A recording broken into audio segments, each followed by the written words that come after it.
জানো, আজকে আমার সারা ঘর একদম পায়েসের গন্ধে মোমো করছে। কারণ আজকে বানাচ্ছি নলেন গুড়ের পায়েস। আমার তো মনে হয় প্রত্যেক বাঙালির কাছেই পায়েসের এই সুগন্ধটা ভীষণই পিওর মনে হয়, কারণ আমরা যে কোনো শুভ অনুষ্ঠানে এটা বানিয়ে থাকি। তো চলো দেখে নেওয়া যাক আজকের রেসিপিটা। তো প্রথমেই 100 গ্রাম মতো গোবিন্দভোগ চাল 20 থেকে 25 মিনিটের জন্য ভিজিয়ে রাখবো।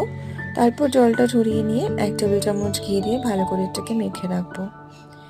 এরপর কড়ার মধ্যে 1 লিটার ফুল ফ্যাট মিল্ক নিয়ে ভালো করে এটাকে ফুটিয়ে নেব।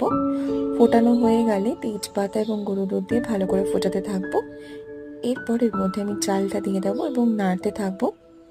চালটা যখনই সেদ্ধ হয়ে যাবে, এর মধ্যে আমি 1 কাপ মতো নলেন গুড়, একটুখানি লবণও দিয়েছিলাম যেটা রেকর্ড করতে ভুলে গিয়েছি, এলাচের মুখটা ফাটিয়ে দিয়ে দিচ্ছি।